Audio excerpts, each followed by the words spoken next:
Bonjour à toutes et à tous, j'espère que vous allez bien. Aujourd'hui, je voudrais revenir sur un thème qui me tient particulièrement à cœur, celui de la wokisation des entreprises, de la contamination, de la colonisation des grandes entreprises, surtout françaises et étrangères, par le woke, l'antiracisme, les problèmes du climat et tutti quanti. Il me tient à cœur parce que je viens du milieu de l'entreprise, hein. J'y ai travaillé pendant une quinzaine d'années dans des multinationales françaises et je suis assez effaré de ce que je vois, ce que j'entends, de ce qui est produit, de la propagande produite par certaines entreprises du CAC 40 qui me rappelle un maquis castriste ou un vulgaire bar d'Antifa. L'impression que les départements de responsabilité sociétale des entreprises responsabilité sociétale d'entreprise, hein, c'est révélateur. Au département de communication de certains grands groupes du CAC 40 ont siégé ou ont élu domicile dans les pires bars en Antifa de Rennes ou de Nantes. Bon, ou de Bordeaux. Alors je voudrais essayer de décoder avec vous, d'expliquer pourquoi on est arrivé là. Je pense que y a deux points importants qui vont guider cette vidéo d'ailleurs. C'est le premier, c'est la dévitalisation du cadre supérieur. Il a été broyé, il a été démonétisé, il a été soumis, écrasé par les grandes entreprises. Et le deuxième point, c'est la rupture du pacte entre le fournisseur et le client. Première chose, dévitalisation du cadre supérieur. Du cadre sub, disons, des gens qui gagnent au-delà de 3 500 euros, 4 000, jusqu'aux gens qui gagnent 10 000, 15 000. Voilà. Je ne parle pas des CEO qui sont dans les parachutes dorés, ça c'est autre chose. Je parle vraiment du middle management jusqu'au haut management. Les gens qui font tourner la baraque. Ils ont été dévitalisés. Dévitalisés par plusieurs choses. D'abord par l'éducation. C'est-à-dire qu'on forme de plus en plus des spécialistes ou des ultra-spécialistes. On ne forme plus des généralistes. Donc des gens qui savent ce que c'est que la France, qui savent ce que c'est que la Constitution française, qui savent ce que c'est que les droits de l'homme. Là aujourd'hui, tu as plein de cadres qui arrivent dans des grandes fonctions qui n'ont aucune idée de ce que c'est qu'une démocratie, de comment fonctionne la séparation des pouvoirs. Donc tu lui dis, on va censurer un tel parce qu'il a dit que l'Amazonie ne brûlait pas ou parce qu'il dit qu'un homme n'est pas une femme qui s'ignore. Il le fait parce qu'il n'a aucune idée, il sait pas ce qu'il, il n'est même pas conscient, il ignore la loi, il n'est même pas conscient de ce qu'il fait, pas conscient dans quel pays il est. Il est né français, mais peut-être qu'il aurait pu être tchétchène. D'ailleurs, dans les services informatiques ou dans la grande finance, il y a beaucoup de ça, parce qu'on a pris des gens, des nerds, on les a pris chez leurs parents, dans leur chambre d'adolescents, où ils vivaient jusqu'à l'âge de 22, 23 ans, on les a mis dans des entreprises à Paris, à la Défense, ou à Londres, ou à New York, avec des salaires mirobolants, parce qu'ils savent programmer, parce qu'ils savent gérer la big data, parce ils comprennent l'intelligence artificielle, parce qu'ils sont bons en statistiques, parce qu'ils sont bons en user experience et l'ergonomie des applications. Mais on a pris des grands enfants, on leur a donné des responsabilités. Bon, ils méritent leur salaire, il n'y a pas de problème. Il y a une demande, de toute façon, ils sont rares, une ressource rare. Mais ces gens-là, ils ne peuvent pas exercer le pouvoir parce qu'ils sont extrêmement vulnérables. Est-ce qu'ils n'ont pas vécu la vie? On leur demande de mettre en place la diversité, mais ils n'ont pas connu le racisme, ni en tant que blancs, ni en tant que noirs. Parce qu'ils ne sont pas sortis, ou de arabes autres, ils n'ont pas vécu ces gens-là. Ils n'ont pas vécu. Ils sont vierges. Ils n'ont pas vécu. Parce qu'ils ont vécu dans leur chambre d'hôtel, chez leurs parents, dans un campus, dans une école d'informatique, au plateau de Saclay, ou dans un campus allemand où ils gèlent. Ils n'ont pas connu. Donc, et on leur donne le pouvoir. Le pouvoir ou un certain pouvoir. Ou le pouvoir d'appliquer, de mettre en œuvre. Donc ils mettent en œuvre bêtement. C'est très grave, ça rappelle un peu les heures sombres de l'Allemagne. Hein, parce que les monstruosités commises en Allemagne ont été commises par des gens qui avaient des MBA, mais qui n'ont pas vécu, qui sont sortis directement de leur campus, de leurs universités, de je ne sais où, et qui ont été sont mis au service du pire de l'âme humaine. Vous savez à quoi je me réfère. Bon. Donc ça, c'est une dévitalisation du cadre qui est par sa formation. Il est aussi dévitalisé, il est brimé, il est castré par le code du travail. C'est-à-dire que si toi, tu es manager d'une équipe, chef d'équipe, tu dis la vérité à quelqu'un, ben, il te met au prud'homme. Hein. Ça s'appelle du harcèlement. Donc on est tous dans l'affabulation, l'enjolivement, le maquillage, je t'aime, tu es merveilleux, tu es magnifique. Voilà. C'est un terrain propice au wokisme. Hein. Parce que si tu ne peux plus rien dire, bah, tu ne peux même pas dire que le wokisme est une bêtise. Parce qu'on t'apprend à fermer ta gueule, sinon tu es au prud'homme, on te casse, ta carrière est foutue. Bon. Ça, c'est une chose. Deuxième chose, dans nos entreprises, ce n'est pas une démocratie. L'entreprise, ce n'est pas une démocratie. Contrairement à une université ou...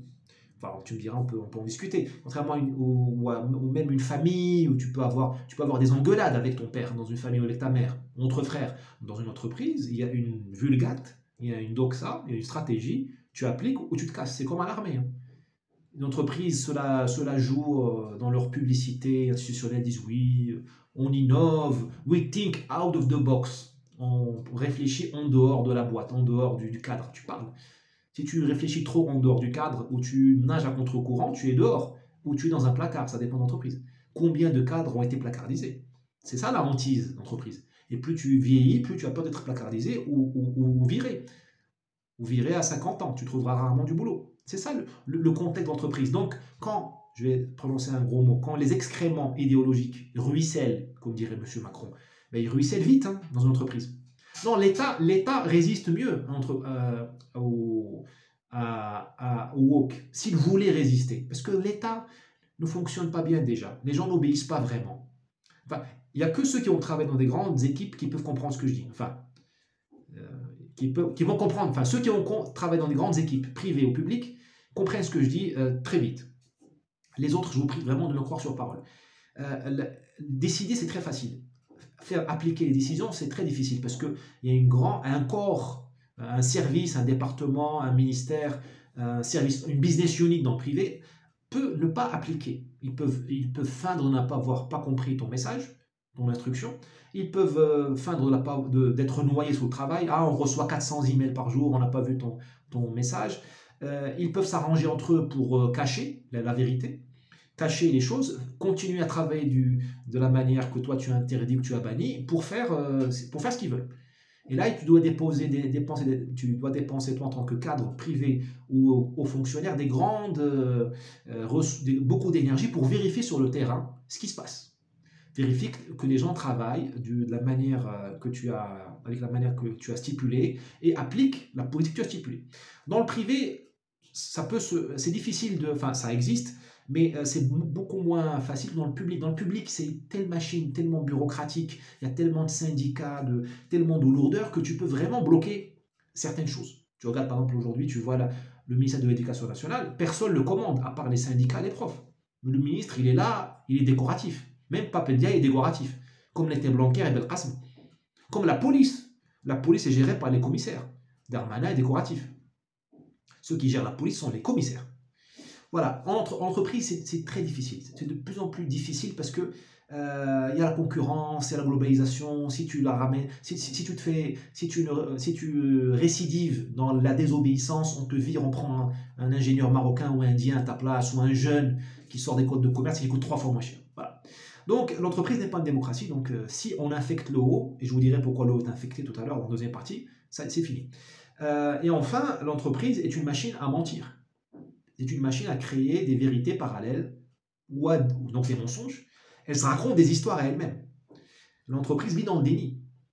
C'est pour ça que Kodak, une boîte merveilleuse, il y a quelques années, s'est plantée. Parce que dans Kodak, il y avait des cadres qui ont vu venir le film digital, les photos digitales de Samsung. Mais la technostructure a dit, ferme ta gueule. C'est comme les prophètes dans la Bible. Hein. Jésus a été tué, hein, je vous rappelle. Moïse a été pourchassé, Sidna Mohammed a été lapidé, on lui a jeté du fumier sur la tête, hein, à la Mecque. Et ça se passe, la même chose sur cette entreprise. Les visionnaires, les Cassandres, ceux qui comprennent, en général, sont pourchassés. Pourquoi? Parce que la technostructure, elle aime ronronner dans sa zone de confort. Elle aime créer une réalité qui la met sur un piédestal. Parce qu'elle te dit, je suis le cadre de l'année. Je suis le RH de l'année. Je suis le manager de l'année. Je suis le directeur financier de la galaxie. Je suis, je ne sais quoi, palme d'or de l'inclusion. Je suis l'innovateur de l'année. Je suis le meilleur patron de la R&D de l'Europe occidentale ou de la vallée de je sais quoi. Ça ronronne, ça donne des bons salaires, ça crée du prestige et ça évite de se remettre en question. BlackBerry s'est planté comme ça. BlackBerry, la boîte canadienne RIM, Research in Motion. Et elle s'est plantée comme ça contre Apple. Il y a des gens chez BlackBerry que je connais, ils ont vu venir Apple, mais on leur a dit ferme ta gueule. On les a sortis ou placardisés. Les entreprises aujourd'hui combattent la vérité. Moi, j'ai vécu des situations où quand tu disais la vérité, tu dis, oh, c'est quoi la vérité? Le client nous a dit que que le concurrent est moins cher. Tu te fais engueuler. Le client a dit que le produit il était mauvais. Le client veut le produit comme ça et pas comme ça. Tu te fais engueuler, tu te fais ostraciser. Alors on te dit sur le slide PowerPoint ou dans le lancement de l'année commerciale, en janvier ou en septembre, ça dépend des sociétés, des produits. On te dit oui, soyez innovants, soyez audacieux, mais essaie d'être audacieux, tu vas voir ce qui va t'arriver. Essaye de ne pas respecter essaye juste de dire le réel. Le réel est banni dans de nombreuses entreprises parce qu'il remet en cause les féodalités, les barons et la paresse. Nous sommes paresseux, nous avons un côté paresseux. Une fois que tu gagnes bien ta vie, tu ne veux pas changer les processus, tu ne veux pas te remettre en cause, tu ne veux pas lancer un nouveau produit, tu ne veux pas baisser tes prix ou les augmenter parce que parfois il faut les augmenter.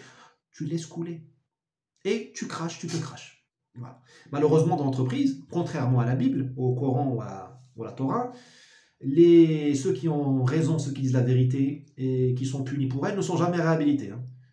Ceux qui ont dit à Kodak tu vas te planter il y a 20 ans, ils sont au chômage ou ils sont dans un ranch au Connecticut en train de vivre leur retraite. C'est ça, la grande impunité, la grande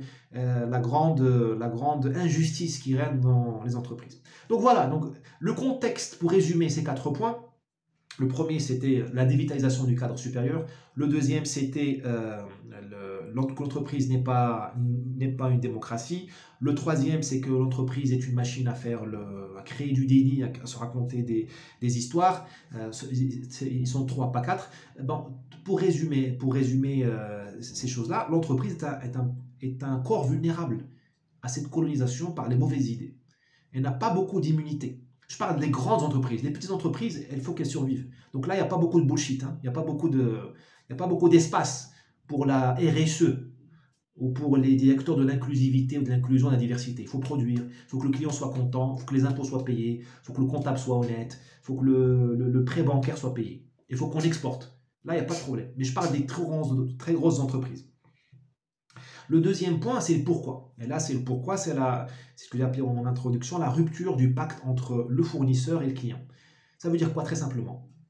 Les grandes entreprises, le capitalisme, le grand capital ne sait plus quoi faire pour innover, pour produire de la valeur. Oubliez Pfizer qui fait des vaccins soi-disant en quelques jours, oubliez Lockheed Martin ou Thales qui font des bombes, tout ça, sont des niches. Le gros du capitalisme ne sait plus quoi faire pour produire de la valeur. L'innovation arrive à touche ses limites. Et là, le problème est clair. Soit je donne de la valeur, donc de l'argent, aux clients, soit je donne de l'argent aux fournisseurs. Parce que les salariés sont déjà oubliés. On leur a dit, il n'y a plus de syndicats. De toute façon, les syndicats, maintenant, ils défendent les hommes qui marchent sur le talon aiguille. Et puis, de toute façon, on a tout délocalisé. Donc, le salarié ferme sa gueule. Il prend son salaire, il ferme sa gueule. Sinon, il bosse pour Uber. Donc là, il y a deux ennemis, deux rivaux. L'actionnaire et le client. Qui on a choisi? Qui les cadres supérieurs ont choisi? L'actionnaire. Donc, on a retourné la machine du capital sur le client. Avant, il fallait le séduire. Là, on l'engueule, on le maltraite. Pensez au groupe Accor. Tu vas dans les Ibis, le check-in, le check-out, tu le fais tout seul. On ne veut pas te voir, tu le fais online. Tu ne peux pas, on t'incite à ne pas changer ta serviette de bain. Sinon, tu seras, enfin, c'est pour l'Amazonie, tu te rends compte? Serviette de bain, il faut la garder d'un jour sur l'autre pour sauver l'Amazonie. Tu vas chez Air France à Roissy, c'est toi qui fais c'est toi qui mets les tickets de tes bagages. Tu te rends compte? Les étiquettes de bagages, c'est toi qui les mets. C'est toi qui jettes les bagages dans les entrées de Roissy. Demain, on te demandera de nettoyer l'avion. Enfin, c'est du délire. Pourquoi? Parce que Air France ne sait plus quoi faire pour faire du pognon. Donc, elle doit décider entre créer de la valeur pour le client ou pour l'actionnaire. Elle a choisi l'actionnaire. Bon, point final. C'est juste ça. Tout le blablabla sur l'écologie, c'est du blablabla.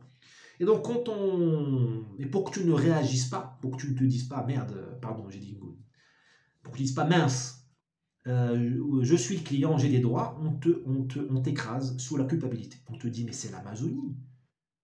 La serviette qu'on veut changer, c'est pas qu'on veut pas la changer, c'est pour l'Amazonie. Tu veux boire un verre d'eau. Avant, on te versait dans un verre d'eau, dans un verre en verre. Là, maintenant, c'est du plastique recyclable. Mais c'est pour l'Amazonie, c'est pour les cours d'eau, c'est pour le climat. C'est pas nous qui faisons des économies, c'est pour sauver la planète, tu te rends compte? Où serais-tu un climato-sceptique? Là, tu te congèles. Et pour achever de t'écraser, on te dit, mais attention, nous, on lutte contre le racisme. On est LGBT arc-en-ciel. La Gay Pride, on l'a fait ici. on est contre le machisme. Donc si tu veux, on détourne l'attention. On te dit ce qui est important, c'est pas la prestation que je te donne, c'est pas le prix que je te donne, que je te facture. Ça, c'est pas important. Ce qui est important, c'est le machisme. Est-ce que tu serais macho? Ce qui est important, c'est la transidentité. Qu'est-ce que tu penses de la transidentité? Qu'est-ce que tu penses des bloqueurs, des retardeurs de croissance, je sais pas quoi, là, des hormones? Qu'est-ce que tu penses de l'Ukraine? Voilà. On détourne le débat de ce qui est l'ordre du jour. Le seul ordre du jour, c'est la relation client-fournisseur. C'est je paye ma chambre chez Accor 200 € la nuit. Qu'est-ce que j'ai en retour? Je paye mon billet d'avion 400 € chez Air France. Qu'est-ce que j'ai en retour? Encore Air France, ils sont encore corrects. C'est pire chez TAP Portugal, qui est une honte pour le Portugal, ou même chez d'autres compagnies. La Royal Air Maroc étant une... Bon, la Royal Air Maroc est spéciale. C'est une courbe, ce qu'on appelle dans... Bon, c'est un point aberrant de la courbe. J'en parlerai une autre fois. Voilà, on te dit, ta douleur n'est pas importante. Le contrat entre toi client et nous fournisseurs n'est pas important. Ce qui est important, c'est le wokisme. C'est Martin Luther King, c'est Rosa Parks, c'est l'esclavage il y a 200 ans. Mais toi, tu dis, mais attends, mais moi, je m'en contrefiche de l'esclavage de 200 ans. Moi, je suis venu ici pour avoir un service. Et je trouve que le prix est trop cher. Je trouve que j'ai droit, tu vois, je sais pas moi, tu prends le train, les toilettes sont pourries. Tu as le droit de dire à la SNCF, les toilettes sont pourries. Elle te dit, mais non, mais mon gars, le problème, c'est ton empreinte carbone. Là, tu es en train d'émettre 1 kg de carbone là, entre Paris et Nantes. Vous voyez ce que je veux dire? C'est diabolique, c'est malin. Mais bon, c'est quand même pas, il ne faut pas être un génie pour comprendre ça. C'est ce qui se passe, et d'où l'intérêt du très grand management et des actionnaires, des fonds d'investissement notamment, pour cette thèse wokiste. Ils n'en ont rien à faire du bonheur des homosexuels, de la réparation des descendants d'esclaves, de l'Amazonie, des cours d'eau, du climat. Ils s'en foutent, ils s'en fichent. Ce qu'ils veulent, eux, c'est continuer à capter la valeur. C'est un hold-up qui a lieu, parce que la valeur, il faut la capter par l'actionnaire, mais il faut qu'il en reste un peu pour le client. Là, il n'y en a plus. Là, il n'y en a plus. Et le salarié, c'est fini. Les salariés, ça fait longtemps qu'on l'a oublié. Même si de temps en temps, comme aujourd'hui, il y a une conjoncture qui est bonne apparemment pour les cadres sup, il y a une demande, tant mieux pour eux. Mais je conclurai sur ça. La vie est drôle quand même, elle est curieuse, parce qu'il y a 30 ans, on disait les pauvres ouvriers ont été écrasés par le capitalisme. Parce qu'on les a mis au chômage de longue durée, on les a mis à l'alcool, parce que chômage, alcool, à la drogue aux États-Unis, parce qu'ils n'ont pas beaucoup de chômage de longue durée, ils ne sont pas rémunérés pour le chômage, donc tu as les opiacés, tu as tout ça. On les a beaufisés, on a commencé à les traiter chez Canal Plus de beauf. Voilà, et on les a sortis des villes. Ils sont partis vivre dans les marges périphériques ou à la campagne.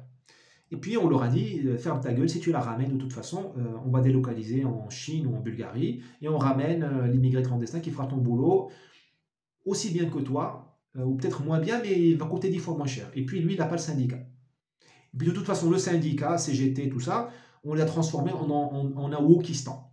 Bon. Là, c'était le tour maintenant, c'est le tour des cadres sup. On les a aussi dévitalisés, comme j'en ai pas tout à l'heure.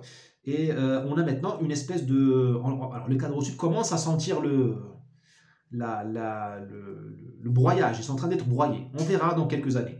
Peut-être que là, nous aurons enfin les troupes révolutionnaires pour changer le deal. Moi, je ne suis pas contre le capitalisme, mais il faut un nouveau deal. Il nous faut un nouveau deal. Parce que si tu laisses les choses comme ça, sans résistance, parce que le client, il ne résiste pas encore. Les salariés, les ouvriers, on les a shootés, je veux dire, à l'alcool, au chômage. Les cadres sup, on verra ce qu'ils vont faire. Pour l'instant, ils obéissent. Bien, si ça continue comme ça, demain, ils vont t'obliger à consommer. C'est ce qu'a fait Pfizer. C'est quoi le lockdown, le confinement? Qu'est-ce que c'est que le masquage, le masque obligatoire et le confinement? C'est une injonction à consommer le vaccin. On te dit, si tu n'as pas pris le vaccin dans les 5 doses de rappel et je ne sais pas quoi, vaccin expérimental, hein. Si tu n'as pas pris mon prototype, tu te rends compte? On t'oblige à prendre un prototype pour que tu ailles prendre un café. C'est ça, ça s'appelle de l'extorsion. C'est l'obligation de consommation. Parce que les boîtes sont comme ça maintenant. Et on te dit c'est au nom de la science. C'est du wokisme aussi, c'est au nom de la science, c'est du délire. Ça ne veut rien dire la science. Moi je connais que la Constitution française et éventuellement un livre religieux, la Bible, le Coran. C'est ça que je connais. Je connais pas, ne me parle pas de la science. La science, ça se discute tout le temps. Et la science, c'est pas le contrat social. Le contrat social, c'est pas la science. C'est pas Pfizer qui a créé le contrat social, c'est moi et l'État français. Et à la limite, je veux bien l'éthique religieuse. Point final. Tu dis non, c'est la science, tout ça. C'est du wokisme. C'est une prise de pouvoir. Ils veulent t'obliger, si on les laisse faire, là, ils nous ont humiliés, ils nous ont traités de racistes, d'homophobes et tout ça. Demain, ils vont nous obliger à consommer leurs produits parce qu'ils ne savent plus quoi faire pour les vendre et pour gagner de l'argent là-dessus.